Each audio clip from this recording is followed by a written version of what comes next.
Hello, everyone. Glad you guys could join us tonight. This is the CantinaMX Podcast, a barroom conversation about soccer and LigaMX mostly, but we'll touch other subjects as well. But we will concentrate our efforts on LigaMX and Mexican soccer in general. Glad that you're with us tonight. We're live on YouTube, of course, and you can listen to this edition and our previous editions of this podcast on iTunes. My name is John Jagu. We're very, very happy that you're joining us tonight. We are on live on YouTube. Please feel free to give us your comments or questions there on the chat.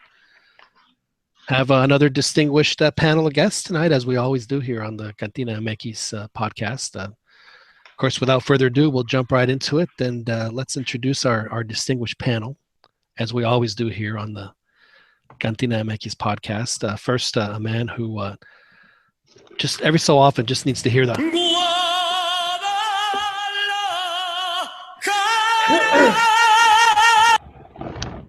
Hola, Seves, how are you? Pretty good, John. Been enjoying. Have you found that ringtone yet, Joel? Not yet, sir, but I probably won't be able to afford the $2-3 it will cost to download. I understand. Glad to have you with us, Joel. Thank you, sir. Having a good week? Yes, and I've been paying close attention to Almeida. He's been making some comments. I feel that he's playing some 4D chess. He has something cooked up. He's trying to land the national team, and I think he'll do it. Maybe it might not be the ones he's going after, but I could see him coaching a national team. Really? So you think that he's playing the long game then, Almeida? Yes, sir. Some 4D chess right here. Some of his comments have contradicted each other, but So I'm not gonna lie, Joel. This is a different Joel Aceves that's talking to us tonight.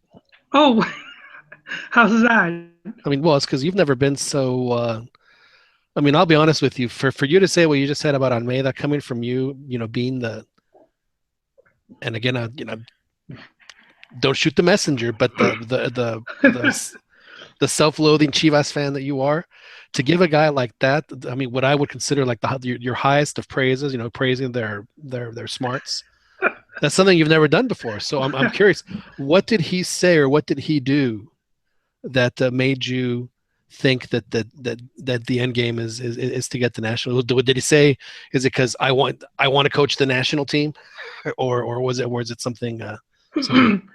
Well, first, when his promoter, and I forget his name, but when his promoter arrived to Mexico, it was when the Tricolor was looking for a coach. So that was where Almeida was trying to land first with the Mexican national team, and that went to Osorio, and now if you hear some of the people that brought Osorio, they had said that Paco Gemes was even one on that list. But yeah, no, he's been giving interviews talking about Argentina and Mexico national teams. So I still think that's his goal right there. Well, I mean, the reality is with the team that he's coaching, I mean, he's pretty much coaching a national team, at least for the on the club level. Yeah, just because of their personnel issues. Yeah, that was where it got my interest, because he talked about how much faith he had in Mexican soccer players and how. See, and who's that? And then he said how. Huh? Was that a Freudian slip there? That was my phone. Oh, was it? Oh, okay. I thought that was like when you say a joke. That was Almeida kissing butt to get a national team spot.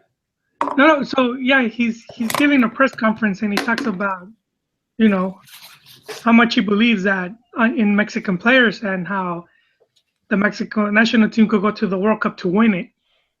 And then he even asks, the press in attendance, who believes that Mexico could win the World Cup. I think only one guy lifted his hand, but before, like during the break, he was in Argentina, and he was talking about, and he said that because he only works with Mexican players, he has to do it's 3 times the work. So it's a bit conflicting right there. So you're saying that he was, well, he said different things. So because of that, then you've decided that he has elevated his game, and Well, John, not too recently we saw someone making all type of claims, and they ended up coming up on top. No, the reason is because Copa Gold Cup is coming up, and that's going to be a Mexico B team, and Chivas is pretty much the Mexico B, if not C team already. So might as well just take right. Almeida. That is Albert Campa, ladies and gentlemen, that has chimed in, and I apologize for not introducing everybody. We, Joel goes down the rabbit hole sometimes when it comes to Chivas. That's okay, but we'll get back into it. I was wearing the tinfoil hat. Yeah. You would wear the tinfoil ram horns. Is that what you would do? Pretty much. I had them on. Yeah. I understand. Do you remember the movie Beastmaster back in the early '80s with Mark Singer? And is that the guy that can control animals? And he had the tiger and the hawk and the two ferrets. The ferrets, right? Yes. You remember Rip Torn, who played the greatest role in TV history, Artie, on Larry Sanders Show. But prior to that, he was like the head priest of he was like basically the bad guy of the movie, and he had just this hilarious horned helmet that I think actually for Chivas fans, I think it's something that would be a good look. But I digress. So Albert Chiquiscampa, you are not in Kyle, Texas tonight, are you? You're elsewhere. Where are you calling us in from? North of Milwaukee, Wisconsin. A little bit of rain or sleet and snow coming down. So yeah, remote. Yeah, glad to be here. A little bit cold, a little bit chilly, but surviving. Yeah, well, I'm sure it's nice and warm. And you're now. Are you traveling for work? Yeah, I got a job over here this week. Right. So are you? When you travel for work like this, are you in a 3-star hotel or a 4-star hotel? It depends. This is a Hampton Inn because it's a small city, just north of Milwaukee. Right. So that's the only thing that. Oh, so you're like in the Waldorf Astoria of the. No. Oh, of this place, yeah. Yeah. I try to rack my Hilton points. That's I understand that. I've gone to Hawaii and to Destin on Hilton points, so I understand that 100%. Chickies, you doing all right tonight? Yeah, doing good. Yeah. Which gatos are we promoting this week, Chiquis? Are we still wearing Pumas, or are we wearing Tigres this week, or both? No, I'm Pumas. Back to Pumas. Tigres was just they got the championship. Pumas was out of the Liguilla, so I had and then the motivation against America, that was So this week, and they were played at the same time. So Tigres wins, Pumas wins in the last second. I mean, we're gonna have to see, always have like the crazy cat lady that has a bunch of cats. You're gonna be our crazy cat guy because you like Jaguares too. You can be honest with this. No, well, I like Moises. Yeah. But Jaguares. Well, I think Jaguares should be like your pet team. You said that you wanted. Was it you or Dan? Dan Preciado, you are with us, Dan. Dan Preciado joins us from Escondido, California. Dan, how are you this evening? I'm well. Good evening, gentlemen. Now, Dan, was it you that said that you were really looking forward to watching the relegation battle because it's yes. Frankly, it's fascinating. It is, actually. I don't know if it's always this fascinating, but this year I've been really paying attention to it. I'm like geeking out and going on the website constantly to check out the points and stuff and doing a little math in my head. And I'm just been impressed so far with the teams that are battling relegation. They all seem pretty strong. It's going to be, I think, a pretty decent team is going to go down at the end of it, unless Puebla continues to stink it up and they manage to. Wouldn't that be hilarious? They come out of nowhere to take it at the end. They fall the furthest. Well, see, and that's why, Chiquis, because of the fact that relegation is indeed very exciting. So you should adopt a relegation. You should adopt Chiapas. Jaguares, again, it's a cat. That way you can be our crazy cat guy. You can be our crazy, you can, give us the Moy y 10 más. The reporte de gatitos.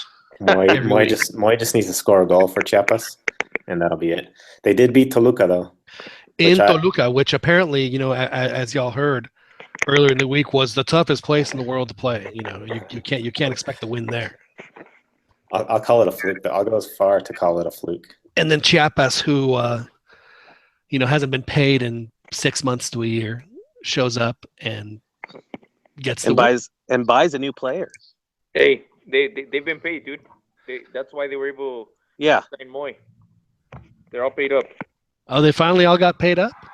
Yeah, I thought that I read this week that they were still. Yeah. They had a fundraiser at a gas station washing cars. Are they behind again? That I'm not sure. I'm not sure, but but hopefully the the Jaguares players they have a couple of good form Brazilian players, and I'm with you. They Dan. just signed a Paraguayan too, I think, didn't they? Unless we forget that they're good players that came through Chiapas, so they do a good job of bringing guys in, because that's where Cabañas first started. Salvador Cabañas came out of he first went to Chiapas, and didn't Jackson Martinez start in Chiapas too? Yep. Yeah, so they they obviously have an eye for. So it's like to look at, and anytime they sign strikers, this guy must be pretty good if this particular team is signing him. So there's definitely some expectations there. Dan, we before you got on the call, we noticed that Julio La Momia Gomez scored a great goal for was it Coras to defeat your Santos last night. But we're thinking that Chepo needs to bring this guy on, because if the only goals he scores are fantastic goals in Torreon, wouldn't you want that guy to play Torreon in Torreon all the time? Just can't beat him, join him kind of thing. Yeah. I don't know about that. You bring him on in the second half substitute if you need a goal in 15 minutes. Go score a goal Olímpico. He'll get it for you. Well, if that's the case, then he's welcomed, obviously. But I'm still a little bit late on the Copa MX enthusiasm train, I guess. I didn't watch. I will tell you this: it's Copa MX is a lot more enjoyable with more first division teams. There's no question. But I do wish that they would tweak it so where it's just a straight up one-off. I think it would be much more exciting if it was that. And if they made it, and that's why it's kind of hard to get overly disappointed with the result. I mean, it's a home result. It's a home loss to arguably a lesser team, from a lower division. So it looks bad, obviously, but Santos is always below the radar. So I think other teams are getting more flack for their poor performance in the Copa. Wait a minute. Did Santos lose yesterday? They did. Is that why Jolie hasn't been chest thumping? Yeah, no, you missed it, Juan. You missed it, Juan. Joel was so complimentary of Higuera earlier. I mean, he's like totally changed his tune on not on Higuera. I'm sorry, on Almeida. On Almeida, I got my player and or coach and general manager mixed up. No, but he was totally singing his praises. It was quite shocking. That could mean only one thing, John. What's that? Vergara's about to fire Almeida. Could be. You know what it is? Juan, the coach, you know that his days are numbered. You know what it is, Juan? I bet you that Almeida actually called Joel, and then he just started singing this. Now, isn't that what he's saying, Joel? In essence, that that they are the legends of football mexicano. Isn't that what Almeida said this week in the press conference? I don't know, man. He said so many things now. I do. I did catch some of what you said, Joel, and I do agree with you that it is.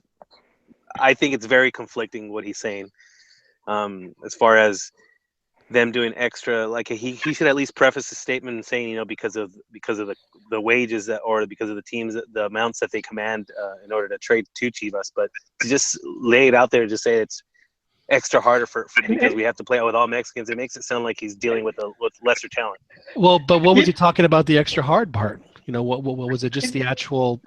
No, that was an interview in Argentina. I understand, but I mean, what's the context? Did he could have said, it's extra hard to coach this team because of what Dan just said. Because if we need to, go out and buy players, it's going to cost us 4 times as much as it would normally. And because they have less options to right. Like they can't just go out and buy a Cabañas or a what's that guy's name? Jackson Martinez. Oso. Woso? Matias Woso.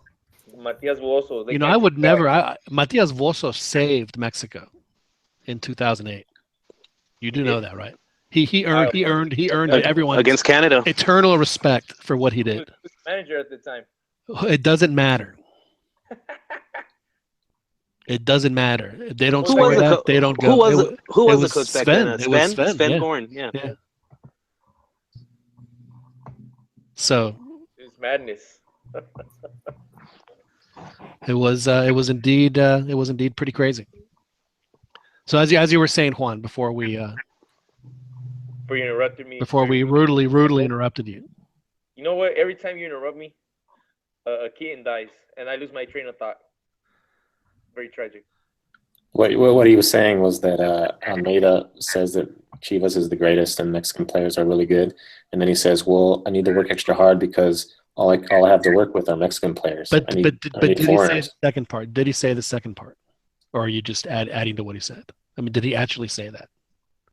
That it's extra hard because I only play with Mexican player, or did he just say as a quote, "Hey, it's extra hard coaching Guadalajara"? Hey, he did say the Mexican player has better than the Argentinian. So maybe that's what his problem is that he has so many great players that he just doesn't know what team to line up. Is that? Yeah. Is that why Fierro's on the bench, Joel? Is it just he's just too good to start? He's been giving him playing time, John. Yeah. I'm pretty sure that John. I'm surprised he's gotten that much playing time. I'm surprised he's gonna keep giving him playing time after those terrible performances. Man. Anyways. I was surprised Gullit got so much playing time, but he did. Did you all? No, I don't want to jump into that. We'll jump into that a little bit later. But I do want to mention that Juan Carlos Osorio was spotted in Central America this week, scouting the teams for the upcoming hexagonal, and then I'm assuming the Gold Cup as well. What was that his punishment? To go to Panama? Yeah, was that? Well, how interesting that you bring that up because if a coach, why wouldn't a coach go down and scout the tournament? I mean, if he wants to go see how they play, whatever. I think it's to see reserve sides play. Well, is it a reserves play or what the coach does in certain situations? Okay. Oh, all right. Scouting. He was out there scouting then. Yeah. He wasn't there like getting the Cubo Torres treatment where he was sent to Colombia to re-educate. Well, but he is Colombian, so would it help in sending a Colombian to Colombia, or you said that's why I had to go to Panama? That's why they sent him to Panama to re-educate. No, he was there. Well, isn't Panama has it been has time passed that much? I figured Panamanians and Colombians would be pretty tight.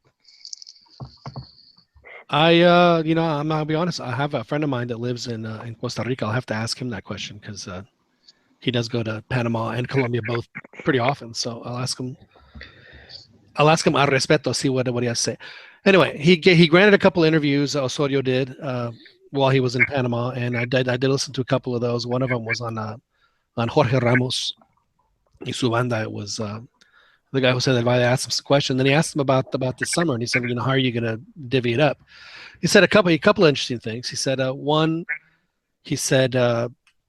probably going to happen is that I'm going to have my 23 guys are going to Confed Cup, and then out of those I'll have 5 or 6 young players, and then this is my part paraphrasing, which probably aren't going to get that much playing time, but are going to be on the team.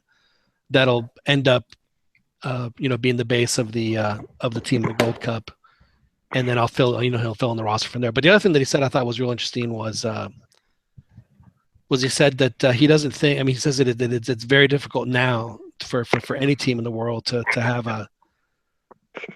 a base of 50 really good players. So I guess my question to y'all is Is he right? Is there any team that has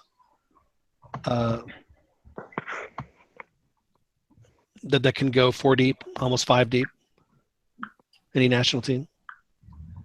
Is that in inches or what kind of measurement is that in?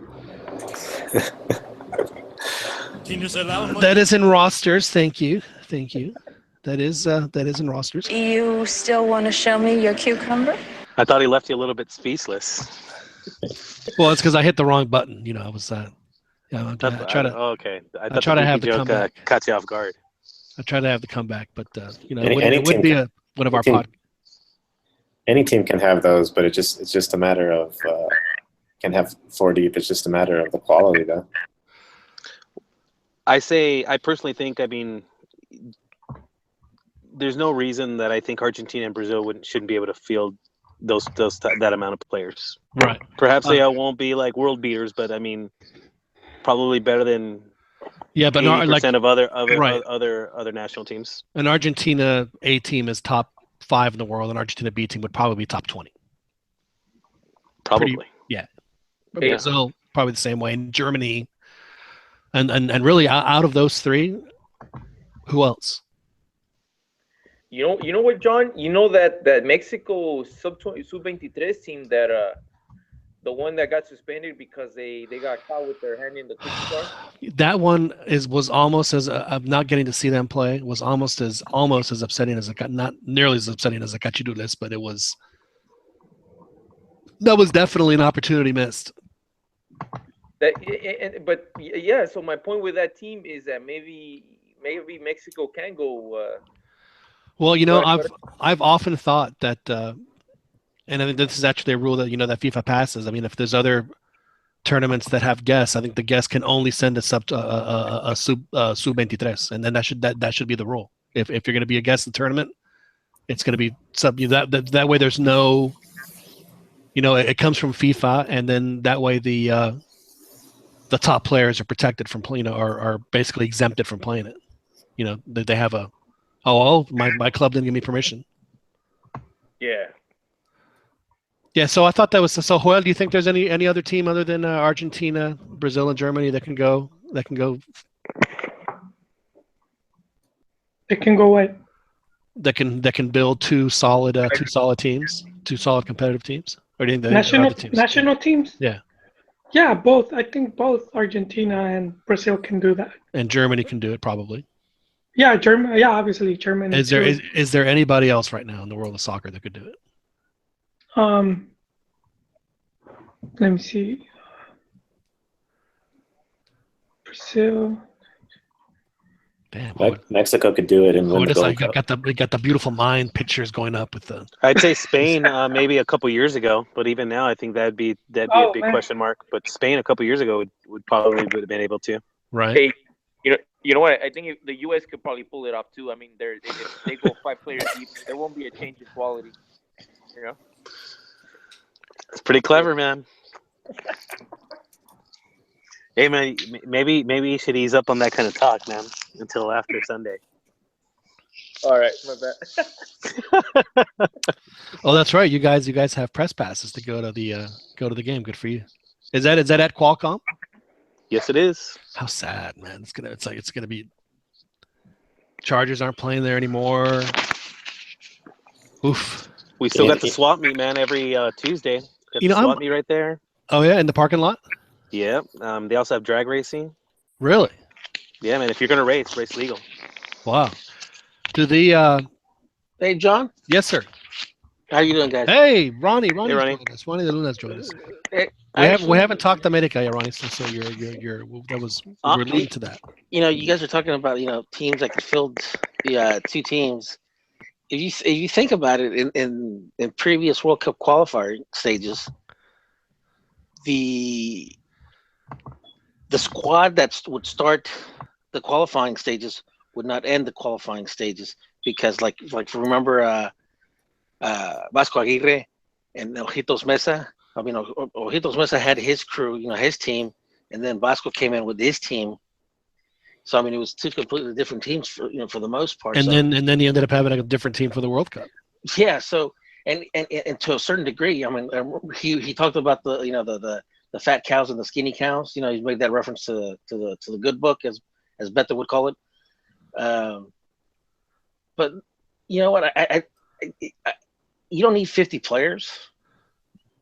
You know, you don't need 50 players. Can Mexico put 2 competitive teams? I think they can. You honestly believe that if there was a World Cup where you'd have 2 teams of Mexico A and Mexico B, Mexico B would make the round of 16? Well, keep in mind, John, in a league format where you're playing, you know, home and away. When you're playing home and away, hell no. But when you're playing in knockout stages, when you're playing 2 matches, and then basically, you know, a league is different. The playoffs is a different. No, beast. I understand. Yeah, well, I get that, but so you're thinking in a one-off, you would be totally fine with it. You know, playing cat and mouse, and you get a couple breaks going your way. It's a different beast. Now, could they do this where it's like let's say, you know, hypothetically, you know, playing the World Cup qualifiers in South America where it's everybody against everybody. I said, no, you're gonna have to play. You know, you're gonna have to bring your A game, but cup tournaments is different, and the World Cup is a cup tournament. Well, it's going to be even more of a cup tournament in 2026 because they're going to have that extra round, which is really where the tournament's going to start. I mean, the first round was more of an appeasement to certain continents to give more participants for giving the FIFA board the votes they have to stay where they are. So, but that's a topic for another day. Now, Ronnie, I'm glad that you hopped on because I'm hearing and reading and frankly, I'm not going to lie, I find it a little disturbing that that everyone is already you know, America is now they're the sick. It's in a crisis. Yeah, exactly. Yeah, they're in full crisis mode. I mean, it's you know, it's just awful. And I'm not paying much attention to. I mean, you know, I've made this analogy. I mean, have they received too many goals for my liking? Yes, but they're also scoring goals. They played against tough, you know, obviously Tigres. They played against Toluca, so, and you know, it's granted it's not the best way to start, but look who they played, look where they played, you know. It's tough, dude. It was a tough opening. Well, it's not just that. It's you know, it's also the fact that they, you know, only had 2 weeks off. They got back from Japan, so you know they really haven't had a break at all, and they're breaking in new players, and they've only lost 2 in a row. So, and I mean, I saw one was like, you know, is America falling apart at the seams? You know, who's to blame? The press wants them to fail, obviously. The press wants them to fail. So to me, it's really a non-issue. I mean, if we're in week 10 and they're not even anywhere near the playoffs, I would get worried. But keep in mind, since Peláez has been with the club, they've been a playoff. They've been in the playoffs. They've reached how many finals now? They've been in I think 18 finals. Out of 10 seasons they've played a lot of finals. It's not a crisis now. Even if granted, I don't want them to not make the playoffs, but even then, sometimes teams go through transition, dude. I mean, obviously it's going to have to happen. You know, Sambu wasn't going to be with the team forever. Yeah, but they should bring someone equivalent to him or to Oswaldo Martinez. Not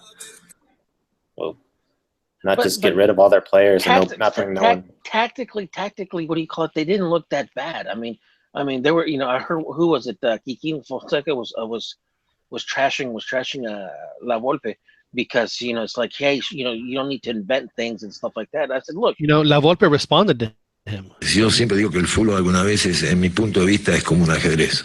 No, did he? Because I'm not sure. If yeah, he did that's what he said. Yeah. Oh God. Yeah. No. I mean, he's saying, look, you know, La Volpe came in half season last season, right? Now La Volpe has added to the drama because after every loss he always says, hey, you know, if they want to get rid of me, my bags are already packed. So he's like halfway expected it after every loss. Well, He doesn't have to say that. I think he knows that they're trying to make mountains out of molehills. You know.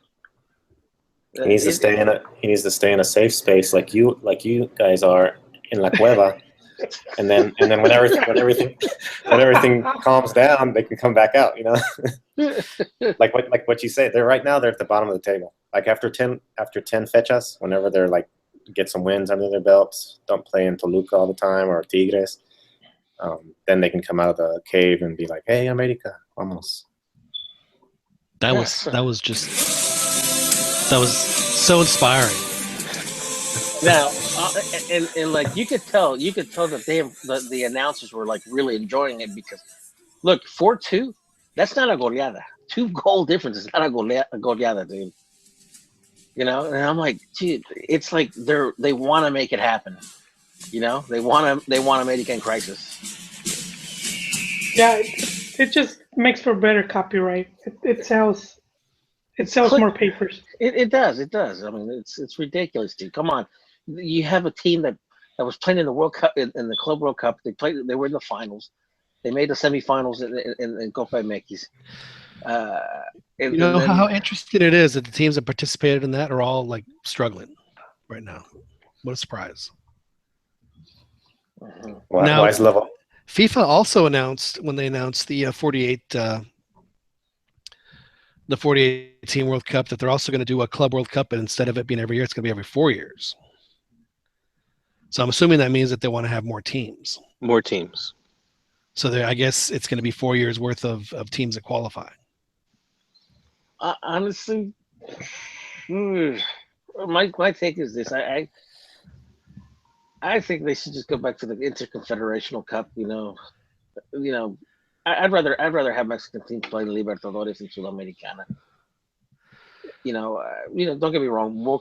The Club World Cup is, it's all right, but I mean, I don't mind the Club World Cup, but they can't have it in Japan every time. They have to, if you're going to be, move that thing around. There's, play that in Monterrey, play it in, or down in Costa Rica. I mean, all you need is a couple Europe, I get it, but and I do think the competition itself needs to be longer.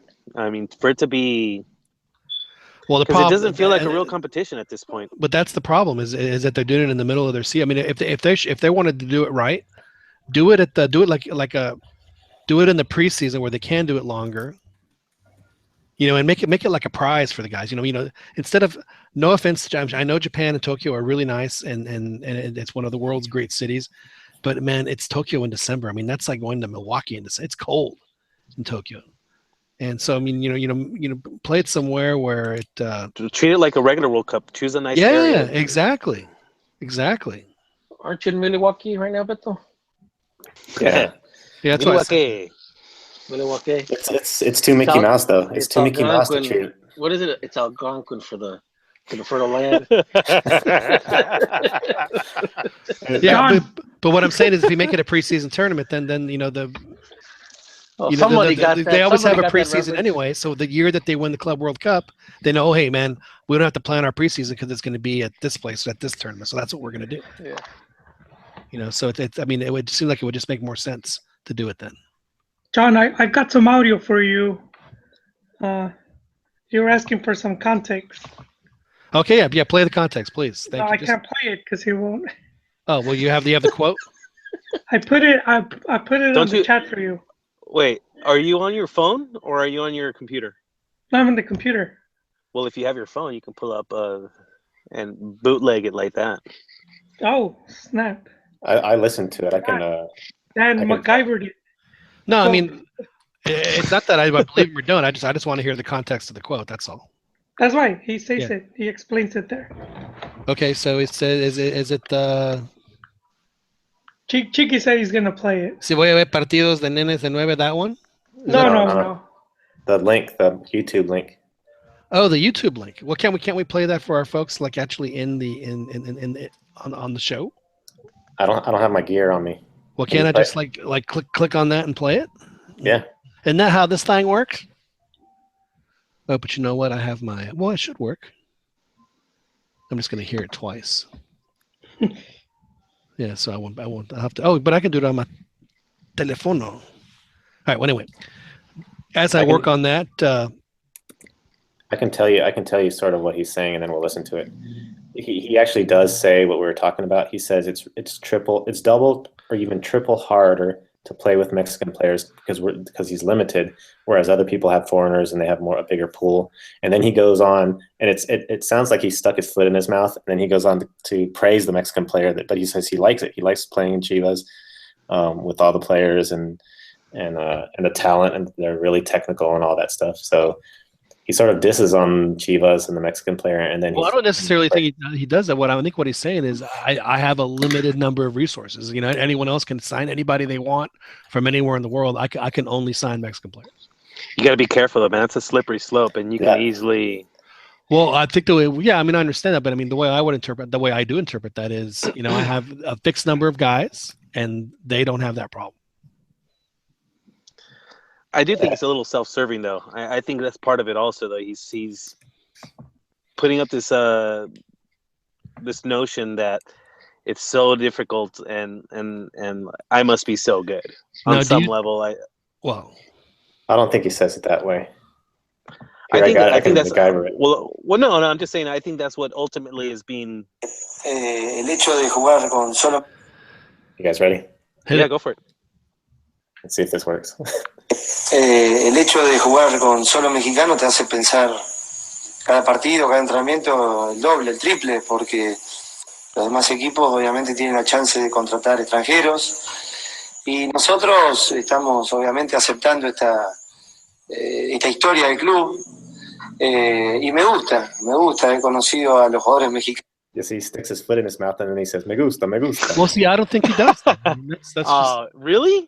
Yeah. I've never heard any other Chihuahua coach have that complaint. I don't know. It leaves a bad taste in my mouth. He says foreigners specifically. Everyone else has foreigners. They can. And he's not talking about an off season where it's difficult to contract. He said every game. Yeah. He said every game. I have to think about this 2 or 3 times. He's like, I'm cursing the fact that I have to that I have to depend on only Mexicans every game. Maybe I'm reading too much, but that's what I'm hearing. Well, what say you, Juan? What say you, Juan? he's on mute or he's away or something. He muted himself. I want to hear some response. I want to hear a response to this. Hey, he can't even been saying that anymore because, and this was more recent, because they brought him he has pretty much Selección B right now. He has like a Molero Mexico team right now. He really does have the cream, dude. Joel, of what's not in Europe, he's got the cream. Joel, you've spent some time in Argentina. Do you think that he says this in any other country but Argentina? Would he say this in Mexico, or is he? Nah, he wouldn't say it over there. He made some outrageous claim when he was coaching River Plate in 2nd division, and he said that he was gonna make them into the Barcelona of South America. Sounds like Club de Cuervos type of thing. Right. For a time they kind of were the Barcelona of South America, so that's not like all that far fetched. No, but it's still at another level. I mean, well, it's a polar opposite of what he's saying at Chivas.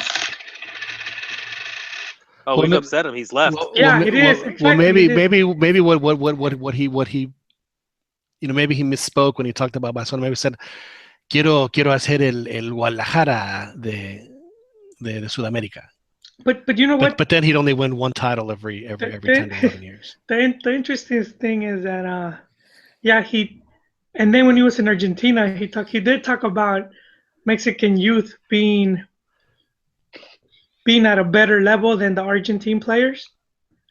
And I think right there, and he went on to talk about how also the Argentina national team they don't have a defined playing style. So I think that for me, he's just doing the sport de chess. He's trying to sell because he talked about they don't have a proyecto, He used our favorite Mexican word, proyecto, and so I think he's just promoting himself. Are you kind of saying so that he's doing a great job with Chivas, considering all these obstacles? I think. And by the way, Argentina has no style. I could totally fix that. So you're saying that you think that he's basically, you think Piojo is right that Yeah, he's trying to get the Mexican national team? candidateando. Yeah, he's been. There is. I can't find the quote, but he had talked about how he was coach of Ecuador for what day? The whole day? A whole day. Something happened, and he jetpacked it out of there. That's. I think his end game is to be a national team coach, and yeah. So for the Mexico, I don't know. I think with Mexico, the one constant we've seen is that anybody that's had the team has won the LigaMX. Pretty much every coach that has come in, since the foreigners, but any coach from within the league has at least been the champion. So I think he's jumping he's getting a little bit ahead of himself. Now, Joel, you mentioned that he has the Molero team. Dan, I believe you used the word you used was cream. Supposedly, I don't know if this is true or not, but I did see some headlines, but didn't get a chance to read any articles that CONCACAF asked Mexico, saying, "Hey, if you're going to send a B team, just send Chivas."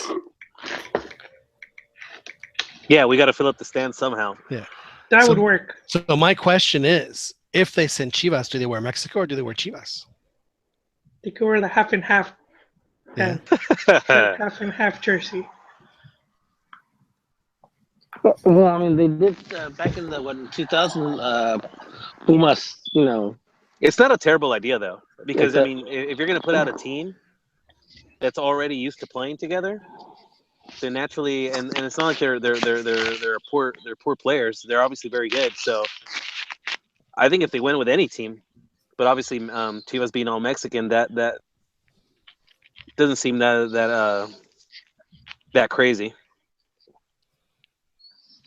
Do you think, Joel, do you think Chofis is going to get a call up? For that B team, he would. I'm talking about for the Iceland game coming up. Oh, no. You don't think so? It's not a FIFA thing, right? Right. But he's. I don't know, Dan. I mean, John. I don't think so though. I'd ask our resident Cambia Reyes, but he seems to have fallen off the call. I tried to summon him on Twitter, so we'll see if he comes back. Yeah. Hopefully, see you guys. You guys are so mean to his buddy Matias that he mad. Yeah. Matias. He's probably called. Oye, Mati, estaban hablando muy mal de ti, Mati. Hey, but Mati did wave today. He waved the white flag. He said he's no longer talking about national teams. Oh, so it's done. Did he read a prepared statement, Joel? Was he sitting there? Was like, I in no way intended to. Yeah, he pretty much said that. Said, everything I said gets taken out of context, so I'm no longer saying anything about national teams. He's got a poor edit button. That's his issue. He's got a poor filter. Yeah, but the whole bringing it up, I think, and with having Osorio there, it's just kind of wrong, Sort of like another coach saying, if I take over Chivas, or just Chivas as the type of team that they could win the LigaMX championship, How did you feel about Chivas' performance over the weekend, Joel? They've been playing good, but I still keep seeing some of the same mistakes as in other seasons where they have a difficult time, Now, do you see those mistakes, not just with Almeida, but with pretty much every Chivas coach that has coached them, say, for the past 30 years? What? Is it just a Chivas thing? No, I mean, different coaches, different mistakes. But the finishing, obviously, that's still an issue. They brought Pulido for that, and Pulido took a page from Matias' book, and he said the same thing. It's hard to look good in a team full of Mexicans. But he didn't say that. He didn't say those in those words. Yeah, he did. He specifically said that. Yeah, I'll get the quote for you. He said it for Univision, and he said, and then he went on to talk about how most of the players are inexperienced. But There are players that are at his level. It's not like he's, Well, he is the most expensive Mexican player in LigaMX history, is what he is. So, which I think another trophy he could wear on his mantle is most overpriced LigaMX player ever. Here, I got the quote for you, John. Hit me. He says, it is more difficult, to he said destacarse con mexicanos. He says, we know the quality of the players Chivas has, the youth that is coming in. It's great talent, but they lack experience. And then he said, in other clubs it's not that difficult because they get developed players and foreigners. It's almost like he echoed Matias' sentiments. So he signs with Chivas. He has his big. He's allowed to play in Mexico again, which frankly was that was not a done deal. I mean, this guy could have been frozen out like Tano was. Yeah. For the rest of his career, and then he goes and says that about the team that brought him back. And it's and I don't necessarily think that what he but instead of saying this is, how about that this team is full of inexperienced guys and they're not as developed as they could be on other teams. But see, I don't and buy I'm fine it because Cota is he's been around. That other guy, Conejo Brizuela, and it's not like all of his teammates they have an are experienced team. There's no question. Yeah, and Gallito, the Right, World Cup Salcido. experience. Yeah, no, they have plenty of guys. Ponce. They don't strike me as a terribly young team. No, they're no longer, man. This team's been together. I think that was true maybe 3 years ago, when that was part of the complaint that they were throwing guys out there that weren't ready. But even then, they managed. Well, maybe not 3 years, but they did make a semifinals. So if you're a typical Chivas fan and you hear Pulido say that, how do you feel about Pulido? Yeah, to me, it's like he's already making excuses. I mean, is that what it is? Typical fan John is gonna bypass and just overlook that comment. Chivas is the best. Yeah, no, I feel like he's already, or he was probably expecting to be scoring more goals, but I don't know. Jeez, they're 3 weeks into the season. Yeah, I know, but he only has like one goal, and then I don't know. I mean, this dude brought it on himself. They weren't questioning his productivity. See, and that's again, he had just this is a good opportunity for him to show that he's if he wants to be that guy, he has to be that guy. Maybe instead of saying what he said, how about say, hey man, this is an inexperienced team. I've got to raise my level of play so that they raise. There's so many things you can say. Better yet, just say, hey, we're a really young team. We're gonna do great. Just leave it at that. We're gonna take it one game at a time. Avoid the cliches. Just be brash, like he was brash about claiming he was going to be the top goal scorer.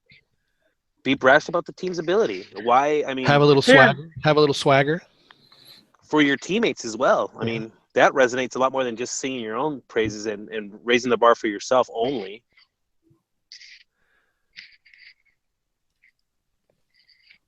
Do you think that he has this on his phone, Joel? Somos leyenda del fútbol mexicano. Do you think Pulido has that song or has heard that song? Has he learned that? Nah, he doesn't seem that type. No. He seems to like you have others. He's a reggaeton fan. I need to find a techno version of Guadalajara. I need to play that for you, Joel. Would that ruin the song for you forever, Joel? Or it probably would, John. I would. Seriously? I would not be able to unhear it. A reggaeton version would be better. Because the kids like that music, I think. I have to be on a. See again. I don't know. That song is. I'm kind of with Joel. It's just it's too good to not have it. Just play the way it is. I've always. I mean, not to deviate a little bit, but too much. But I always thought it was weird how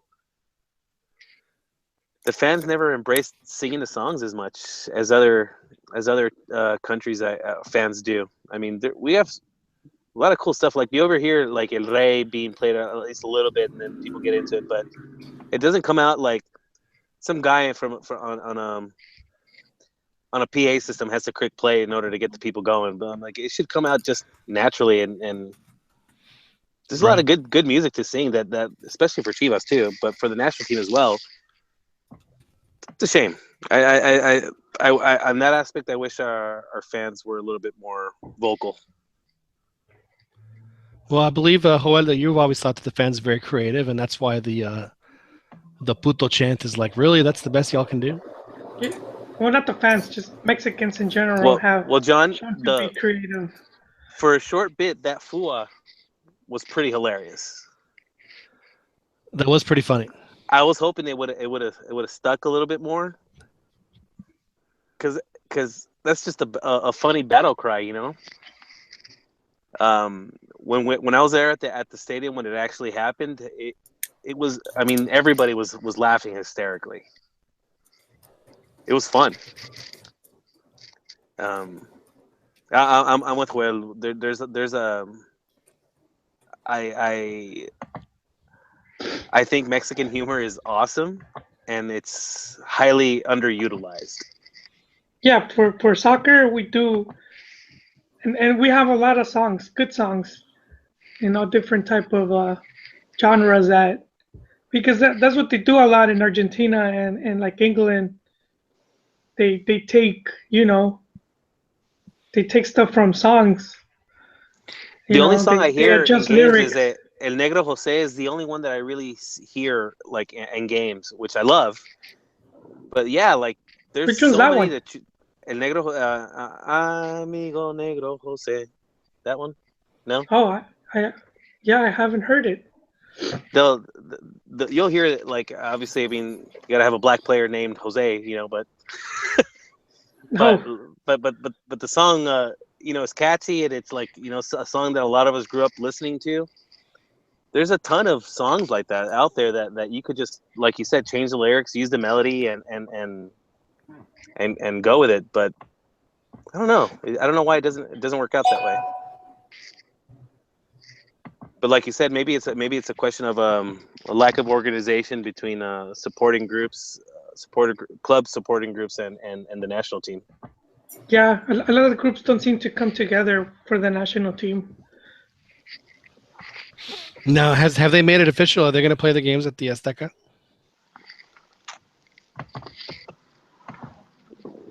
Does anybody know? I don't know, but I'm still I hear people like on TV. I remember hearing El Perro commenting on it, saying how much it's got to be at El Azteca. Man, I can't think of a single reason why that should be the case.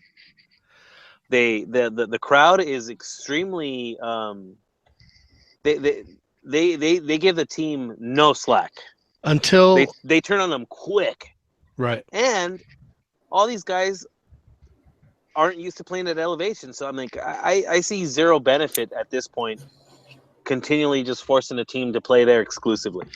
It's funny you mentioned bring this up, Dan, because I did a little exercise about as Héctor Huerta says on Fútbol, un ejercicio periodístico, which I guess is essentially research, which he's not known for. No.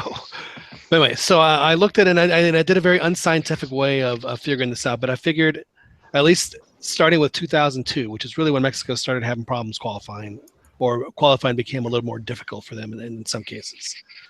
You know what? Y'all hang on. I have notes, so I'll be back in 2 seconds. I do have my notes. Hang on. And I never heard the song you were saying. On the radio or at the stadium. It's a cumbia. Oh, all right. I haven't heard. It's a cumbia, and then in the games I'll hear like you'll hear the horn, someone like playing the melody, and then like you can hear da da da da da da da da da da, and then you just like Amigo Negro Jose. But yeah, that's it. I grew up listening to that one, so I'm like, oh man, I love that song. I'm a fan of the cumbias, dude. Like, it reminds me of my my childhood cleaning the house with moms. All right. What was it like? You guys would listen to a radio station? No, mom would put on her tapes. Put on her Oh, shit, tapes. tapes. Yeah, put on the tapes and then start cleaning. And then I'll go like, okay, in the summer I would go help my old man at his job, and they'll just have the radio on, but it was Caleb, so it was just romantic songs, dude. Radio Amor. A lot of Luis Me there. That's yeah. funny, dude. I the jingles just immediately popped into my head. It's like Kayla, Radio Amor. You guys better watch the singing because we'll get hit with royalties like we did last week when Chiquis played that song. Okay, so here's what I've always thought, and I've been very vocal about talking about why Mexico's had problems qualifying. I think a lot of it has to do with the fact that the players that play on the field aren't necessarily used to the altitude, at least the majority of them. So I did some research on this, and I looked at starting in 1994. I looked at World Cup squads and looked at what players were playing in either Mexico City or Guadalajara, because Guadalajara is still a mile up. So I mean that it's still at altitude. It's not necessarily as high as Mexico City, but it still has plenty of altitude. In 1994, 18 out of the 23 players played in either Mexico City or Guadalajara or Toluca. I also included Toluca. In 1998, that number was 19. These are the World Cup rosters. In 2002, it was 15. In 2006, it was 14. In 2010, it was 12. And in 2014, it was 9. Of those 9, how many of those were actually starters? I didn't get into the thought, but I'm guessing it wasn't very many. Yeah. Okay.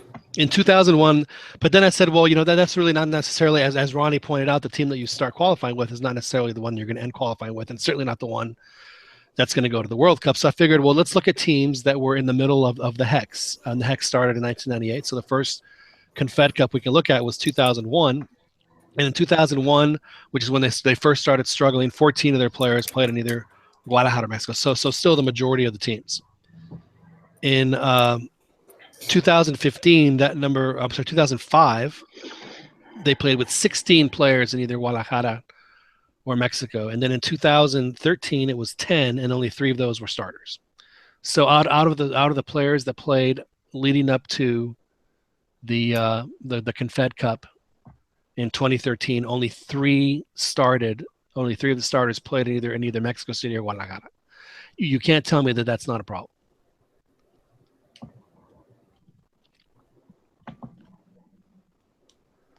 So do you guys remember the 1994 World Cup qualifying? It's hilarious that I bring it because this is what I always do to people. Say, hey, it's not like 1994. But do y'all remember watching the qualifiers? No, I don't. On and off. Okay. So they looked like it was a continuation of the 1986 World Cup because the Azteca, I mean, if there was 112,000 people, there was like 200,000 flags.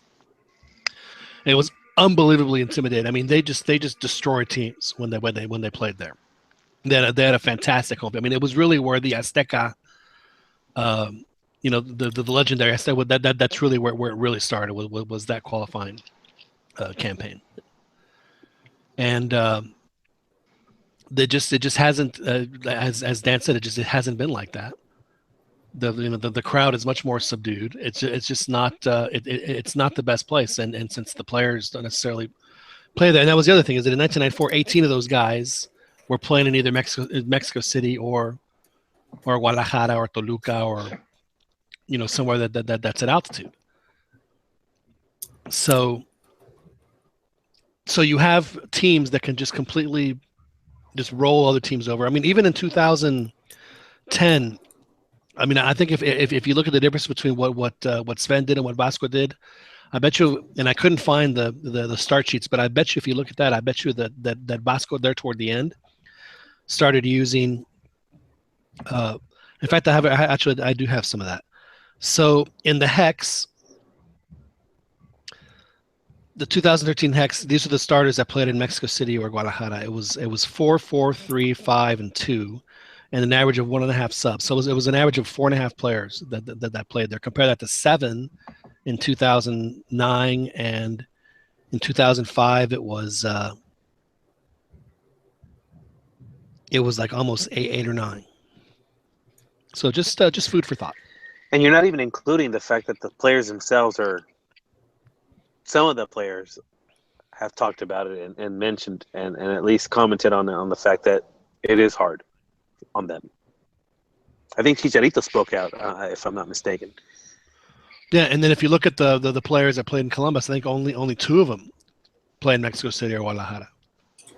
I mean, I think they'd be more comfortable playing in Columbus in the winter than playing at Azteca at any point.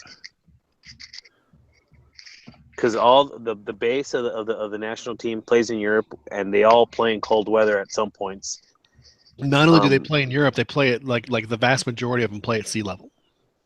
Exactly, like that's the thing. They're way more. They'll probably be way more apt to play in the cold than they are at elevation. So we only have one option. They got to play all of them at the Pirata Fuente. It's going to become the new Azteca.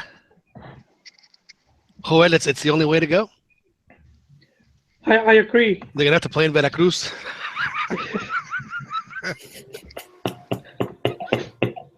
TJ, I would like to see them play in TJ. I was thinking the same thing, but they don't have the. Don't they have the turf? Yeah, if TJ had grass, I think it would be a slam dunk. Well, but John, yes, that's one way to look at it, because you're basing it off of Monterrey and Guadalajara.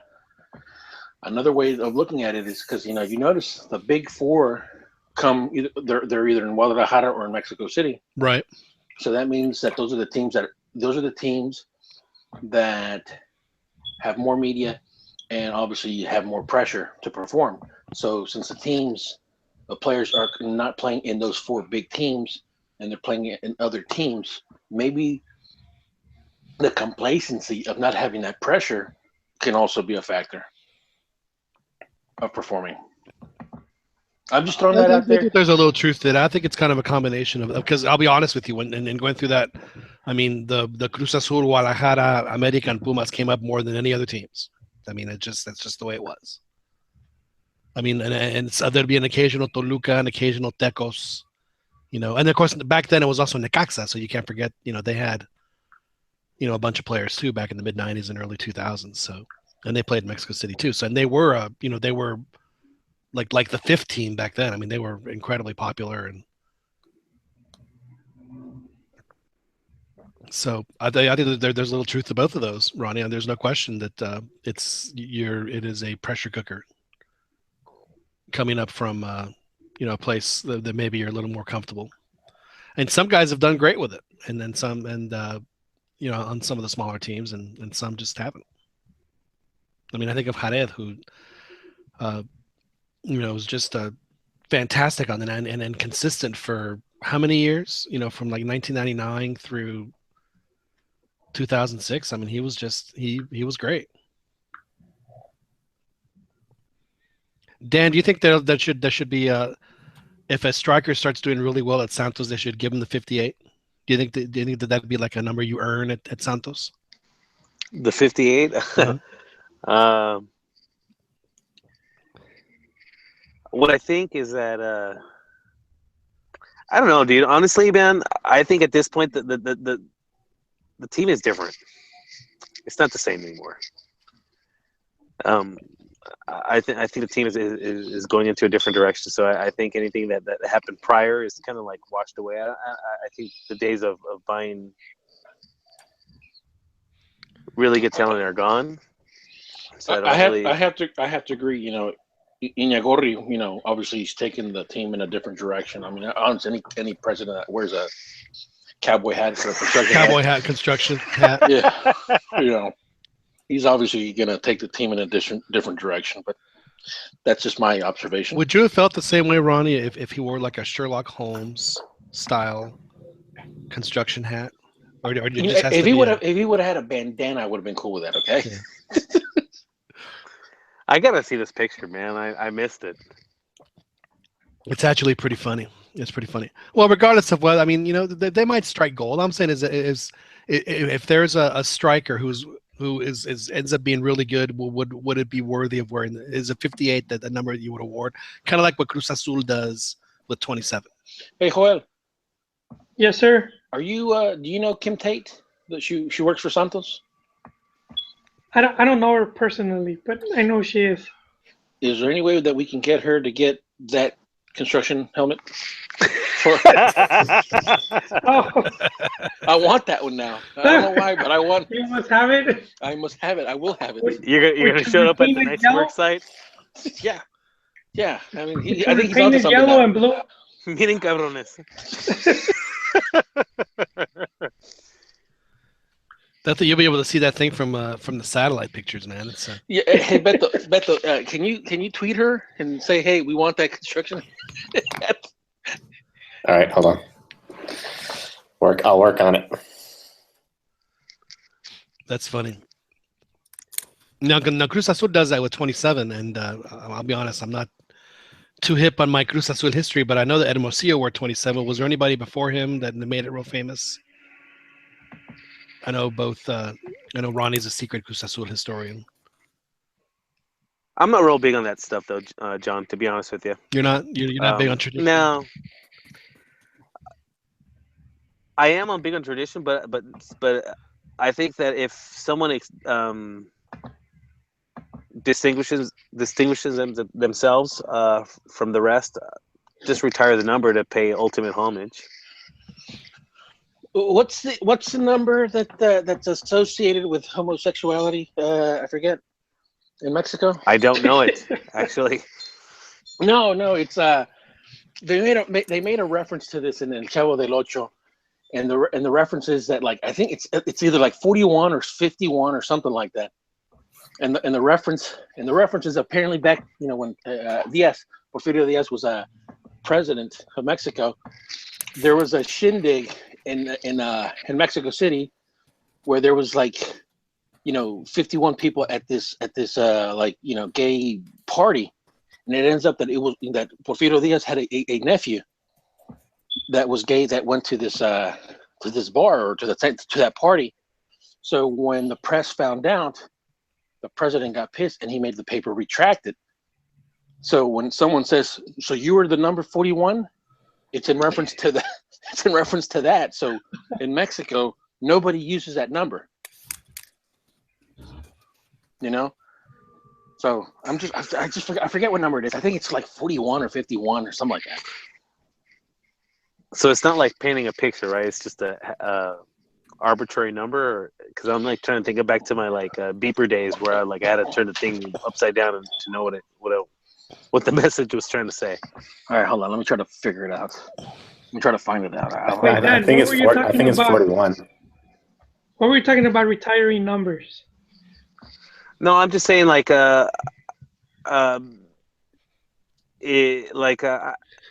I understood John right, he's basically saying are you cool with, if a certain guy made a number famous, leaving that number exclusively for a certain type of player? And I just I haven't seen that too much, so I guess for me personally, to me, the ultimate homage is to just retire the number. Well, the problem is you can't retire soccer numbers because, if a guy wears the number 10, you're not going to retire the number 10. So. Well, they've done it. I think they did it in. I think they've done it in Italy in certain clubs. I think Brescia, where Baggio last played.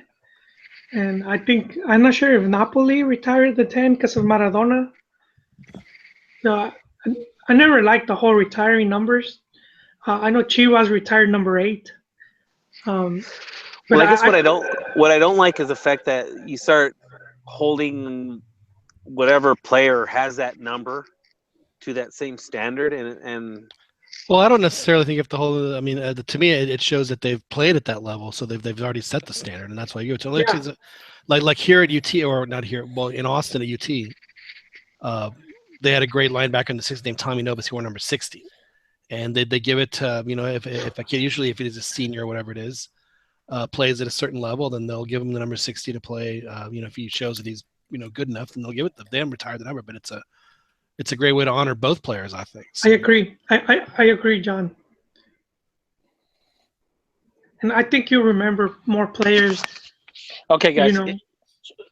It is the number 41. That's the number that they don't use in Mexico. Number 41. Yeah.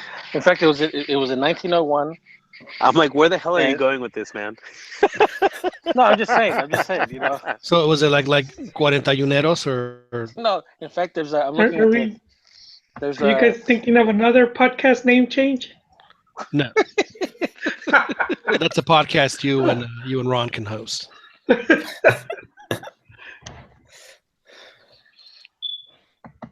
Hey, speaking of this, and I don't want to deviate too much from the topic, but Tuca recently in an interview said when he was talking about some players and he was complaining about them diving, he mentioned that what they were doing were mariconadas, which, FIFA should be sending him a fine soon, I believe. Are they going to fine him for that? I doubt it. Is the league going to fine him for that? I doubt it. Oh, my boy Tuca. Our bad cop. That's just, No le voy a discutir con usted. that's just a culture thing, though. That was him, adopting the way of speech in Mexico, and he just spit it out. It wasn't no big deal. It was just a typical interview, but I noticed it. It popped up to me. How did Santos do over the weekend, Dan? I forgot. Or maybe I should ask Joel. Joel, how did Santos do?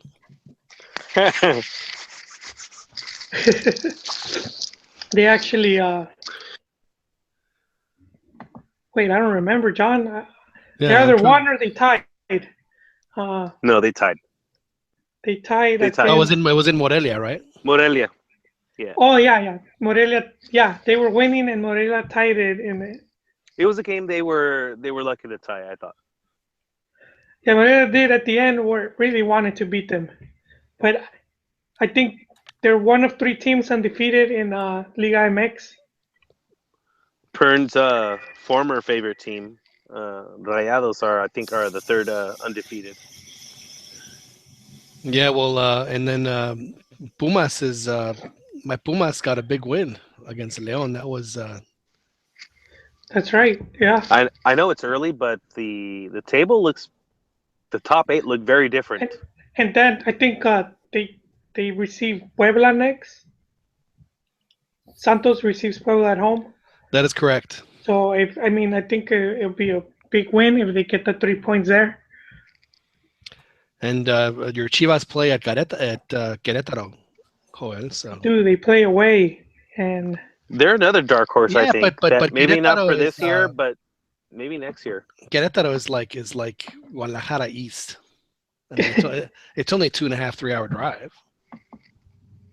There's plenty of Chivas that live in Guadalajara. That's a quasi home game for Chivas. Who is Vucetich still at Querétaro? He is. Okay, because he was talking about moving up to Directivo. But yeah, that would be an interesting game, and then Chivas' calendar is going to get a bit hectic, so they can't afford to lose. Why is the calendar getting hectic? They're playing their Copa MX game against Mérida. Which doesn't seem like it might not seem like a difficult match, but they scheduled a friendly with Boca for the following day. So I don't know. I'm pretty sure they're sending the canteranos to Mérida, and then they're gonna play 2 clásicos in a row, which is America and Atlas. I think Mérida is a great city. I couldn't imagine playing soccer there. It is so hot and so humid. It's worse than Veracruz. Ooh. And that's why that one against Atlante, that was like tying them at home, but not being able to win at home, that could hurt him for, for that Copa MX Campeonísimo. That's right. The most prestigious trophy in the world of soccer, the Copa Corona MX. Well, Almeida did say it's really important. I believe he said recently. Yeah. So no. So it's Querétaro. Then they play Mérida on the 1st of February, and then on the 2nd they play Boca, and then they go up against Santos. What are you gonna do, Joel? You're gonna be so conflicted. No, I'm It's a win-win for Chivas him, John. It's a win-win. You're the cambiarrayas cuadrado. They switch color and direction from stripes to hoops. That's right. No, you know what's going to be interesting? That because Nestor does the he does some of the he does Chivas games for Univision. So, and he only said positive things about Almeida. Juan can Is verify. he back on? No, he's not. I thought he'd be back on. But being that his brother's going to be in the bench, I wonder how. I'm just curious to what he will say.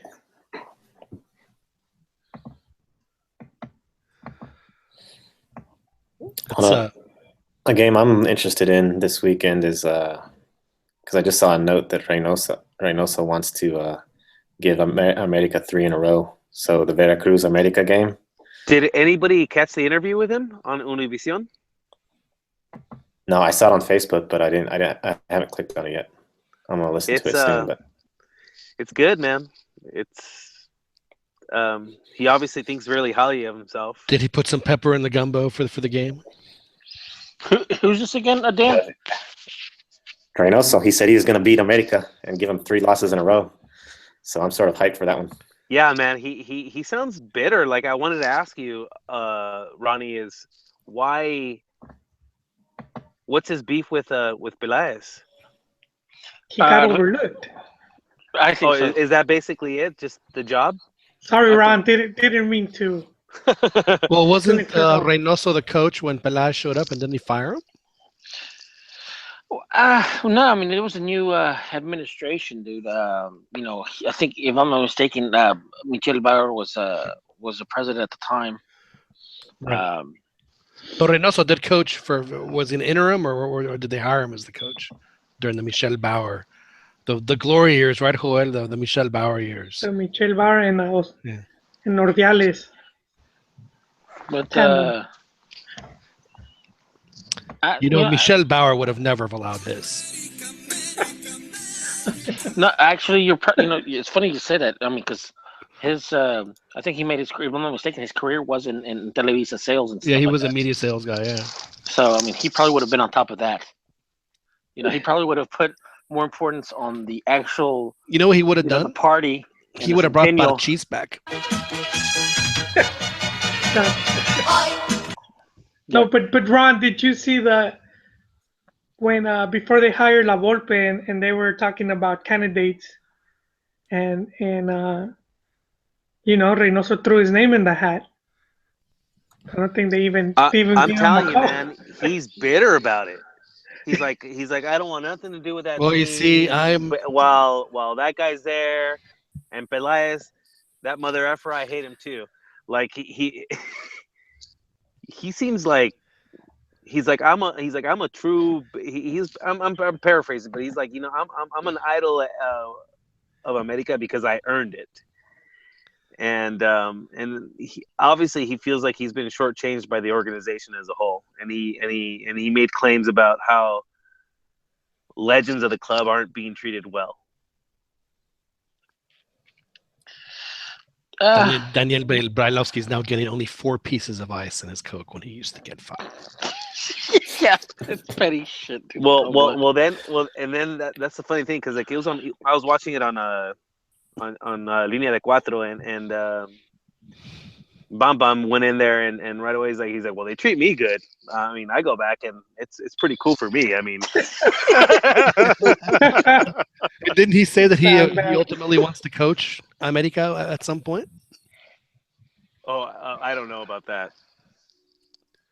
I think he did mention that is one of that would be one of his career goals is that he would love to coach America.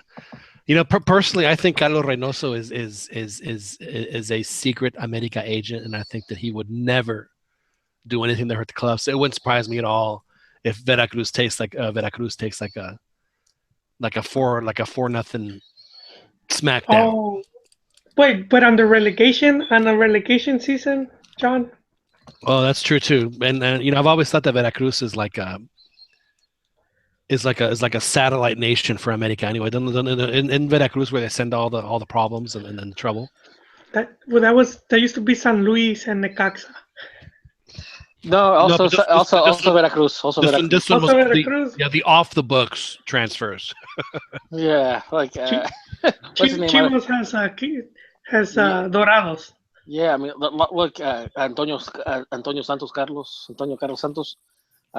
What's his name? The goalkeeper. What's his? Well, they did it. They did it to Temo. Temo was over there. Clever Boas was over there, I think. Yeah. You can play. You just can't play here. So we're gonna go and let you play in Veracruz for a bit. Yeah. So I've always thought, because I remember he did this a couple of years ago when he was the coach of Querétaro, and they beat him like 6-0. I forget who's the player that always used to tag around with Cuauhtémoc Blanco. Like the Cuauhtémoc Blanco basically was like a package deal. You get me, but you also get, what's his name? He was a scrub. Was it like when in the NBA when you got Dennis Rodman, you got the other what was that guy's like, Jack Haley, whatever it was, it was a scrub. What's his name?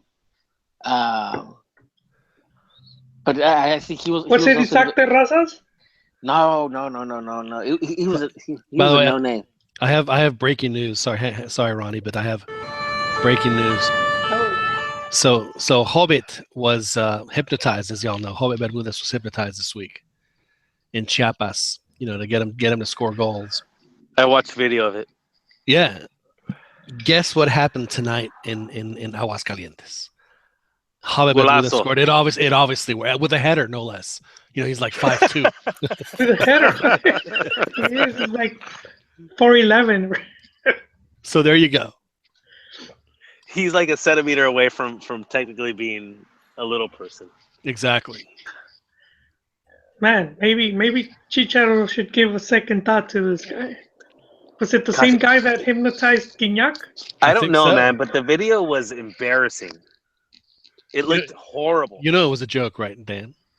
Was it? Of course it was. I'm like, why is the team filming this? Like, why are they allowing the team to be filmed like this? I was like, it looks stupid. Okay. All right. If it was all done in a joke, then all right then. Because I was just like, gosh, how embarrassing. I cannot believe he scored with his head. That is so funny. He's done that before, I believe.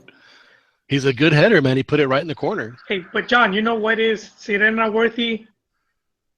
Slim announcing that he's having a TV station in the U.S. That was interesting. And so, is that going to be the new home of Chivas in 2018? They already said they're not renewing with Univision. Man, Univision is they're going to be hurting. They don't have the World Cup. They're going to lose Chivas. They need some properties. Do they still have rights to the rest of the games? Well, again, the league doesn't sell them as a league. The teams do in their own. They do their own negotiations. Yeah. Okay. I personally, they're my favorite network. I can't stand Telemundo. At least in my provider, the quality sucks. And I think the coverage is just less. At least I like Univision's coverage. It's extensive. I'm not gonna lie. I used to watch ESPN Deportes and Fox Sports a ton, or Fox Deportes a ton. I'd watch both their Chillones shows, and ever since I got the Univision on the system, I don't watch those channels at all. I'm like you. I watch Univision Deportes now. In fact, that's the channel I watch the most. Period. Yeah, they've really stepped up their game. Speaking of, they lost my favorite guy, our favorite guy. Who's Gonzalo that? Pineda. That's right. He's gonna go. Hey, but good. That's what we want. We want guys to go coach, and he's gonna go coach at Seattle Sounders. He's gonna be an assistant. That's terrific. Good for him, man. That's very smart. Now, how proficient is he in English? Is he like Moy, where he can just speak it conversationally without no problem? I'm pretty sure he's got probably a thick accent, but I'm assuming he's extremely proficient if he's going to go coach. Well, didn't y'all say that he was going to law school while he was at Pumas? Somebody said that. Yeah, so. Yes, he's and then Pavel wasn't Pavel a lawyer too, or was he just? Well, he's very articulate. He's really a smart guy. I mean, it doesn't surprise. He's definitely the type of person that you hope does choose coaching, because you hear some of these guys talking, you're like, man, why aren't you coaching? No, he. I liked him on the channel. He did well. They're not there to make a name for themselves. They're there to just talk about the sport. They're not trying to make themselves the stars, which he was mostly professional. I mean, he did spaz out a couple times, like La Volpe's first game. He got a little crazy. And I do love the fact that the Carristo crack. It cracks me up. That and he doesn't. And it seems like he takes umbrage to anyone speaking poorly of Pumas. Well, that can never be a bad thing. So he made it seems to me, at least, and maybe I'm wrong, but that all of his affection is toward Pumas. You're talking about Gonzalo or Gonzalo. Oh, yeah. I was gonna get all excited that Risto was a Pumas fan. That would have been great. Well, yeah, that's where he came out from. Of course, he's gonna be defensive. Well, I just figured that he'd be a little bit more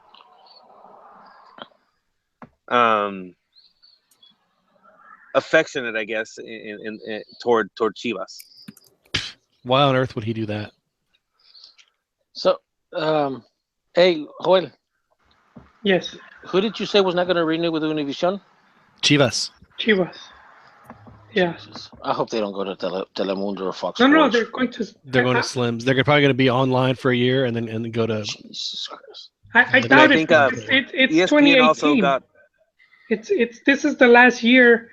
And Slim's network, they're already marketing themselves as a Mexican station. They want to differentiate from Univision and Telemundo. They try to cater to all Latinos, and they're, Slim's is saying we're just like the very Mexican station. What's their station? It's man. Hold on, they're gonna be using it's gonna be called we have the name right here. Nuestra Visión. Nuestra Visión. Nuestra Vision. Yeah, and they're gonna carry, of course, stuff from his Claro, right. Claro Sports and other stuff that. But he will probably be going after big tournaments to carry like Olympics and maybe probably even World Cup. If he can get on the systems, man, and get a good channel position. Yeah, and if he's marketing himself as very Mexican station, it just makes even more sense to have Chivas. And he'll be owning the team by then anyway, so then it's really not going to be. So. Yeah, so John, I don't think we're going to see any internet sales in the U.S. for See, I think because I don't think the channel. I think the channel is gonna. They can't. I mean, is it going to launch next year, or is it going to launch in 2019? Oh wait, let me see if it has a launch date. They didn't. this year, John. This year. Yeah, this year. Oh, well, then maybe they can do it. Yeah, because I mean, yeah, the 2018 is when the contract expires for TV for Chivas and Univision. So it'll be the cornerstone of their programming. It'll be the biggest show they have if they get it. Though they can build programming around it. Yeah, at least the whole sports thing. You know what? I think having Slim do that and take Chivas away from Televisa, I think you're gonna see a more heated rivalry. Well, I think that's what happened when Chivas, and I think that's part of why they did not renew with Televisa and they're doing the whole internet thing, and I think this was always part of the negotiation. I'm with Dan, dude. I'm not a big fan of Telemundo. You don't want the soccer to be interrupted with reminders of Pedro Lescamoso? No, dude. Hell no. Man, or Guerra Fria hype-ups? Dude, that was pathetic. It is 2017, and I have my Telemundo channel here. It's still not in HD. It's still SD. None of their networks seem to be in HD. They're on and what about Azteca? I don't know about you guys, but my Azteca is not HD. Oh, my rough. Azteca for the first time, like 2 weeks ago, went HD. Wow, what a difference! No, it's like rabbit ears, bro. Oh, I know it was like that forever, but mine was but now it's HD. It looks beautiful. Now and their ads are shameless. I mean, they just they turn the screen into like a 2-inch screen and then like play a McDonald's commercial. It's shameless, man. I'm like, come on, man. It is pretty funny that they do that. Yeah. Well, we're all old enough to remember when the games that they would have I don't know, they might still do it in Mexico, where they have like the advertisement cartoon crawl on and crawl off. And some of them would actually be really funny. Yeah, I'm all right with those. I do remember. I do recall those. Yeah. Some of them were very, goodness, we're very clever. And I just got attacked.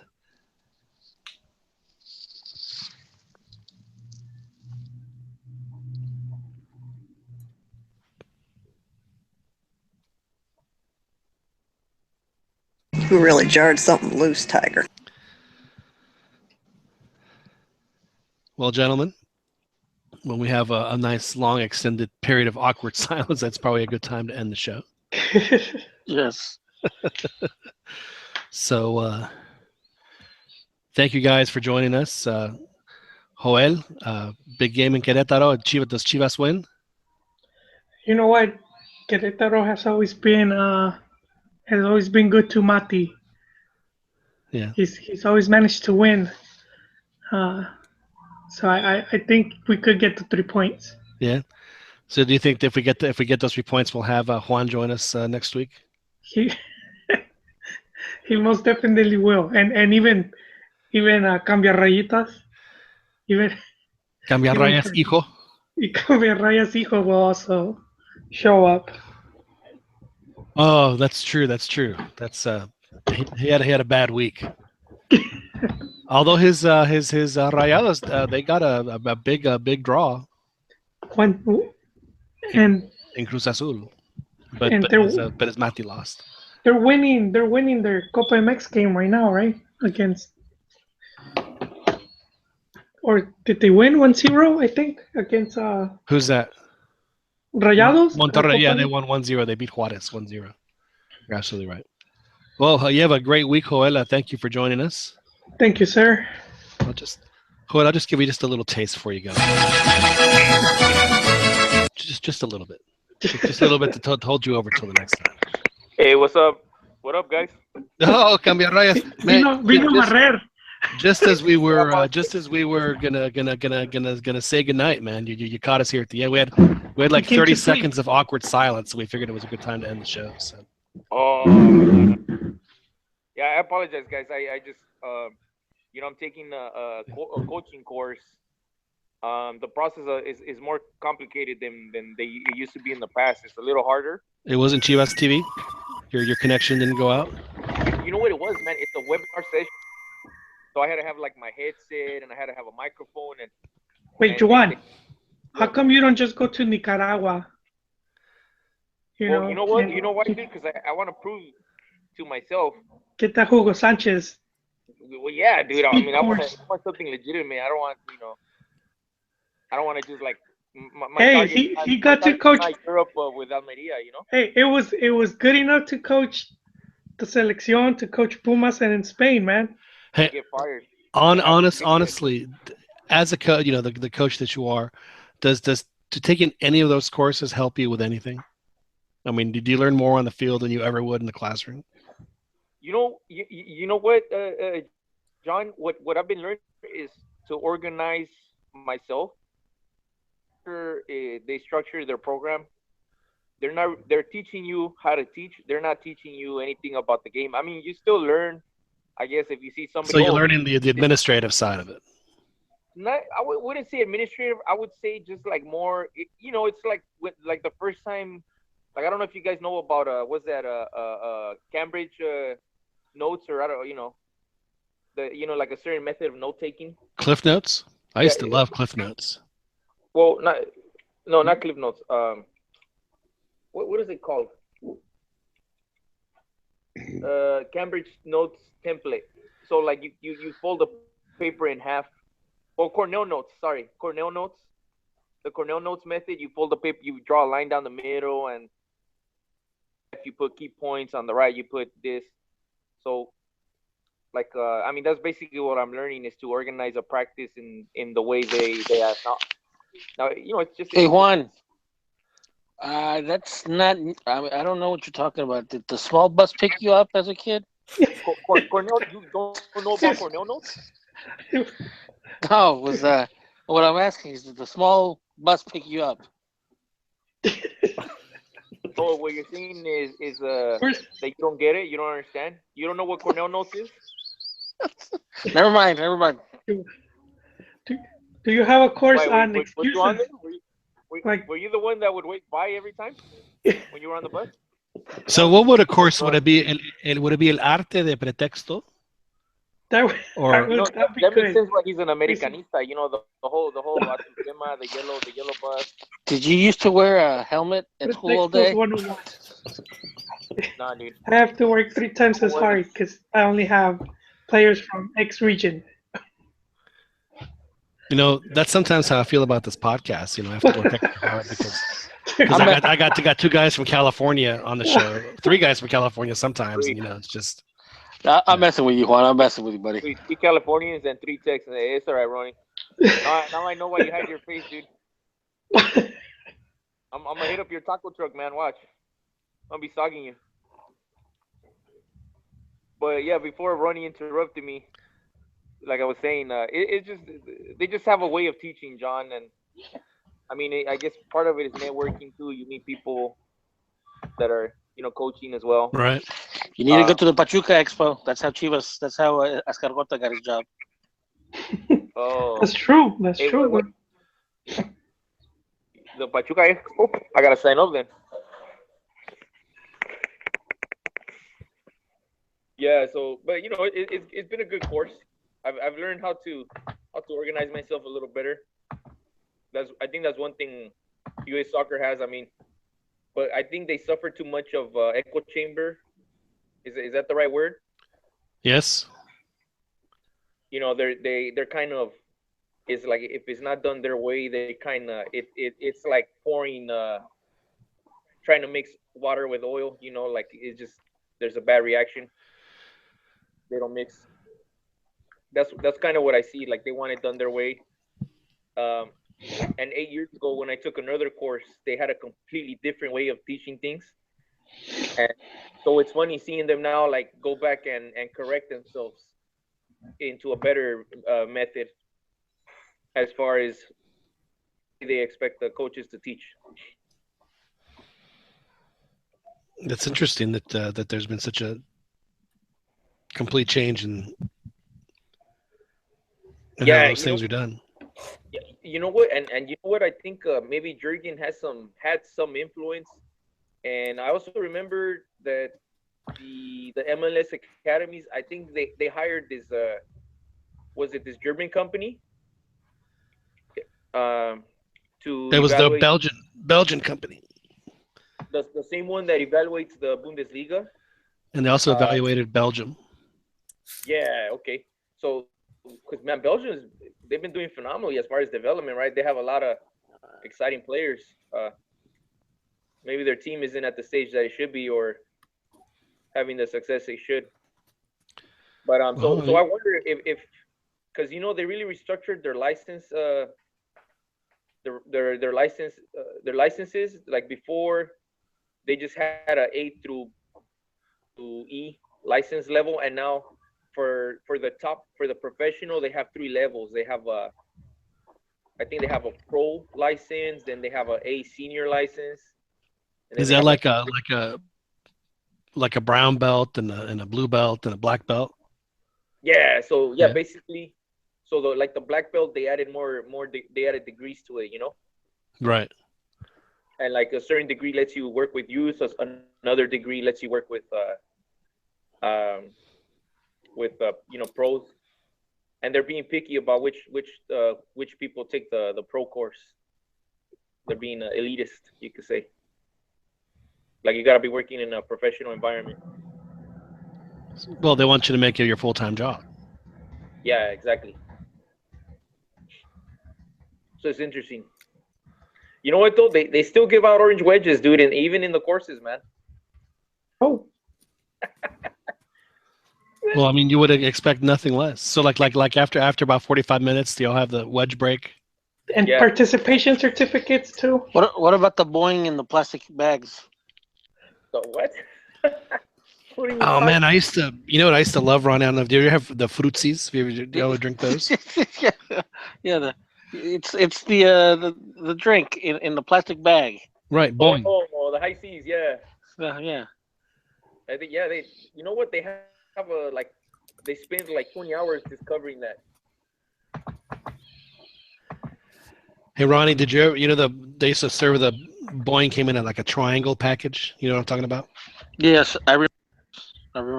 Did you ever freeze one of those and have it like that? No, I never did. Oh man, that is some good stuff.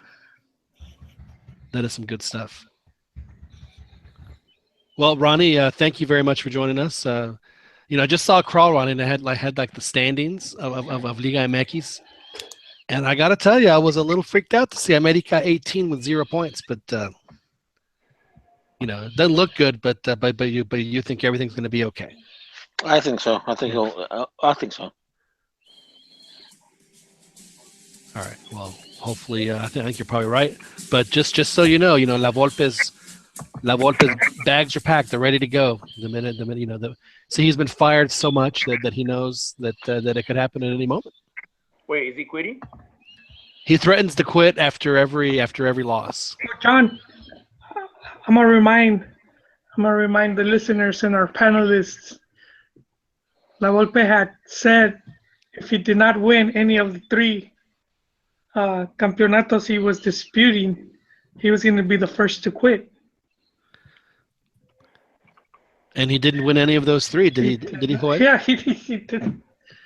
Yeah, he failed to beat Real Madrid. He lost to Tigres and he lost to Chivas. So maybe his resignation letter got lost in the mail, John.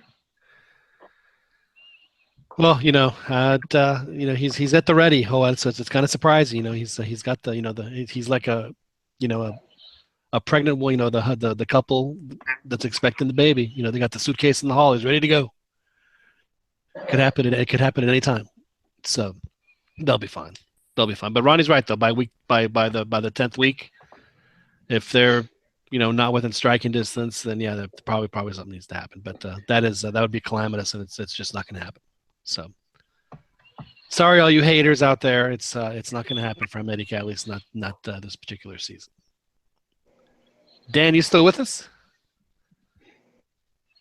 Uh-oh. I am. Uh-oh. I'm here. Well, Dan, your Santos are doing well. Do you expect more of the same this weekend against Puebla? Yeah, another 3. We're sticking to that formula of 1 away and 3 at home. Yeah. we'll be feeling good about Liga. Have you gotten your boy a Santos jersey yet? No, I haven't. I have looked, but they're awfully expensive. What I'm actually thinking about doing is once I visit like Ensenada or something to pick up the boys some jerseys. A true fan doesn't look at the price, man. Well, a true broke ass pays attention to his wallet. So Release the Kraken. I'm pretty sure. So he's gonna buy some knockoffs in La Linea. Hey, well, they're probably gonna be getting cheaper pretty soon since they tied against Morelia, and that's already really big bad news since that's one of the relegation ones. We're Santos, not Chivas. We concern ourselves with league, not Copa MX. Right off the bat. Right off the bat. You're cool. I'm out. Damn.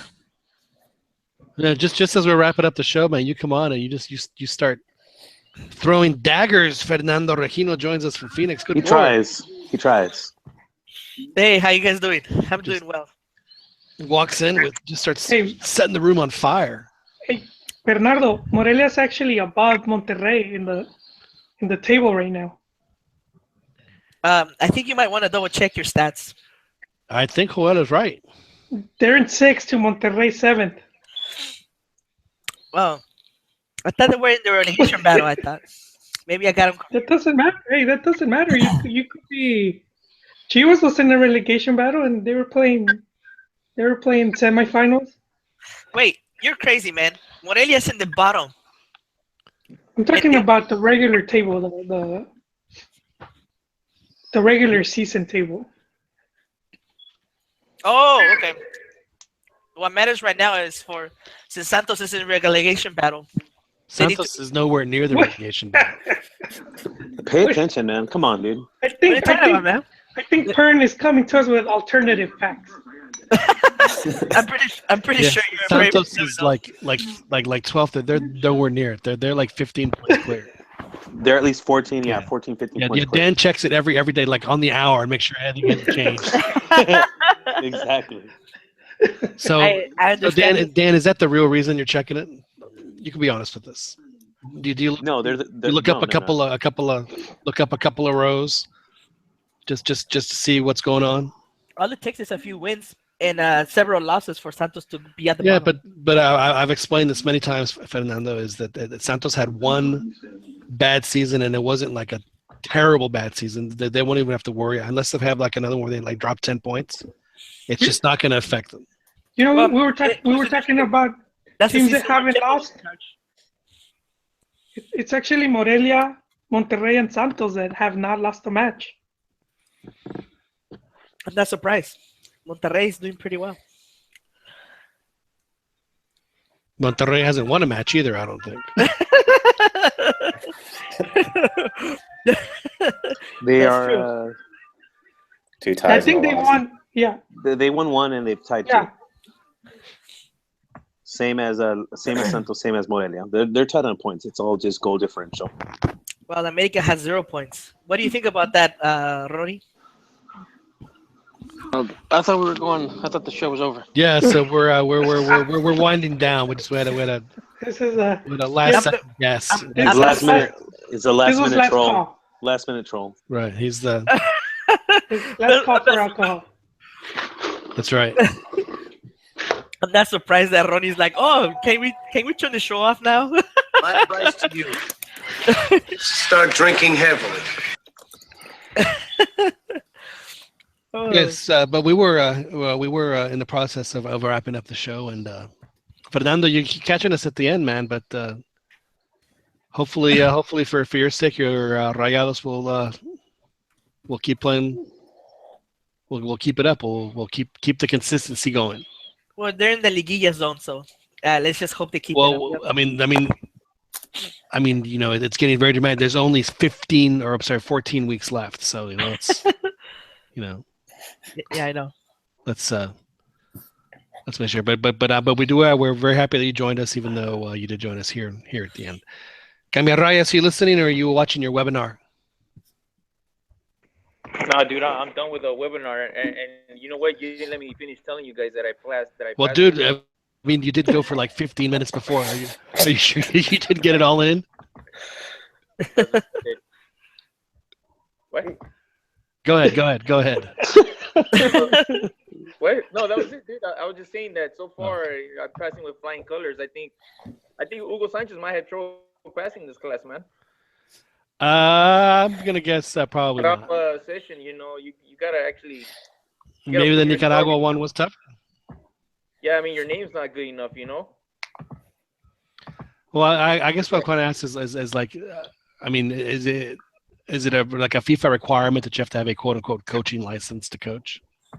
No, it's more like you need a certain level, but I mean if you want to keep growing as or get the higher level. So is it like the gambling license in Vegas? You just have to have it on file just so you can own the casino. You just have to have it. You need a basic one. You need a basic license. That's easy to get, but I'm gonna keep going because I have a goals, Do you think they sell those at the swap meet there in San Diego? Dan, some coaching licenses.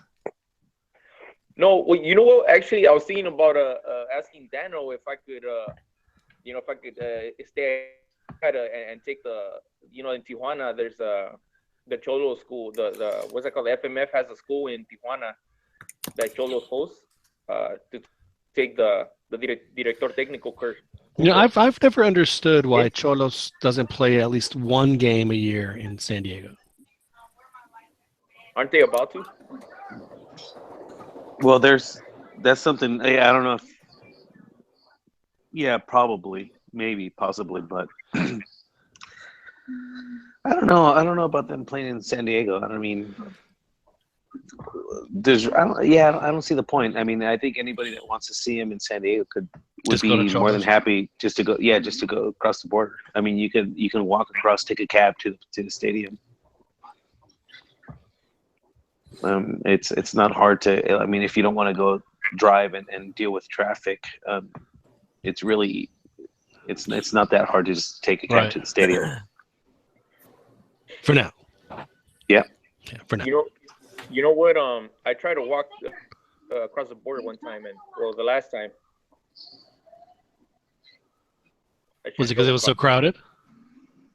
Yeah, it was. You know what it is? They changed like the lines, and now you can't. It's like if you want to cross walking, it's like a totally different area from where it used to be. So, I rarely go down there. It was super crowded. Dan, you probably do this more often, but like in Texas, down in the valley, they have like the real busy cross points, and then they have like Progreso, which is tiny, and it was never not nearly as crowded, and you could go across and get your goods and come back. Do they have that? And that one's packed too, though. It's Otay. Oh, Otay. Yeah, then that one's pretty packed as well. I mean, I've been stuck 3 hours on both. So it's a lot of it's luck. I think if you're going to be doing it often, it's probably just makes sense to get a Sentry pass, which I believe it's easy enough to get. Who knows, man? Trump might ban those pretty soon. So who knows? Hey, they threatened me with jail time the last time I went through that line by mistake. They what?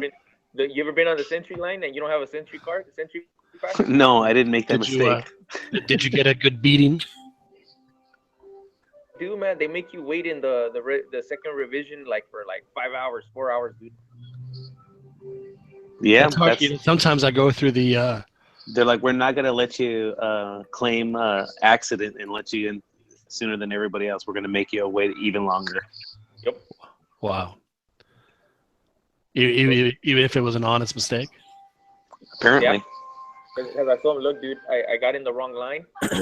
I did get in the wrong line because TJ, the streets they're all blocked off and it's hard to get into the right line. It took me. Or maybe I'm just an idiot. Don't answer. No, man, it's confusing. And then I told him, look, I kept in the wrong place. I tried to back out. It was too late. He's like, well, we don't care. We're going to fine you $10,000. I was like, oh, man, I better get Ronnie on the hotline and get some of that whack money over here. Word.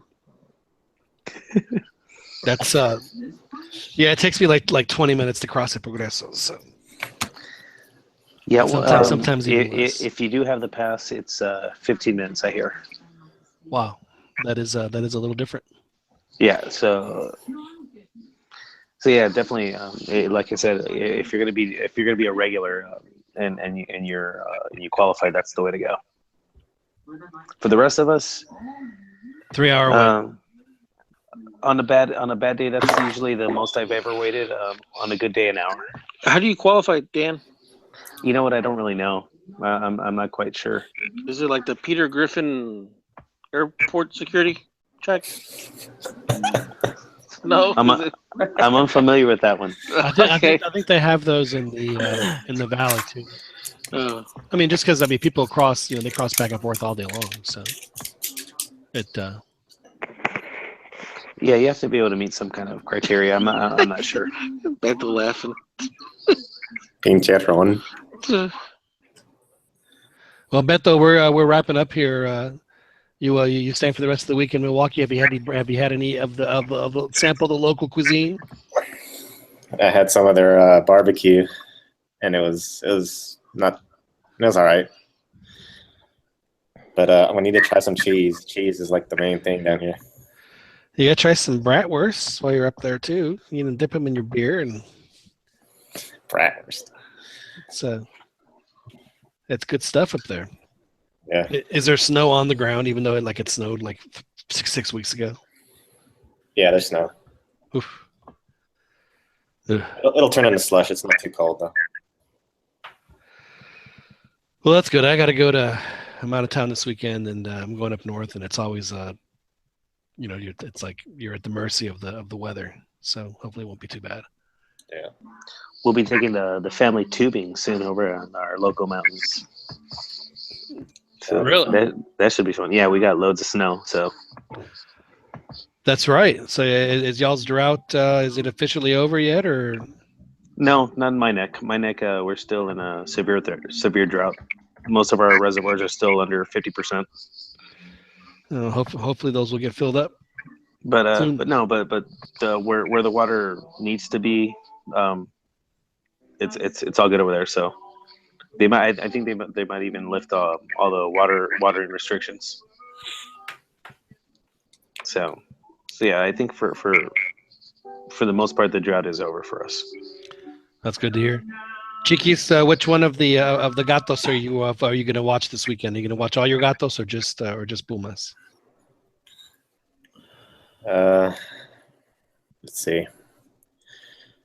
I'll probably watch them all. Yeah, because we got two gatos playing each other. That's right. So you'll have no choice. And then Puma's gonna take on Necaxa. So we'll see. Yeah, hopefully they'll do well with that. Pumas, of course, I'm talking. Well, folks, thanks everyone for hopping on. Really appreciate y'all tuning in to the CantinaMX podcast. A barroom conversation that we like to have here every Wednesday. We're on live Wednesdays, usually around 9:30 p.m. Central on YouTube. And, of course, you can listen to this and every other podcast on the Podcast Center on iTunes. So thanks very much for tuning in. Gentlemen, as always, a pleasure. Thank you guys for joining us.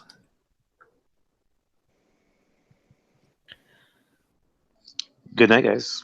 Good talking to you. Yeah. Thanks everybody, and we'll talk to y'all next week. Yeah, good night, guys. Peace out, dudes.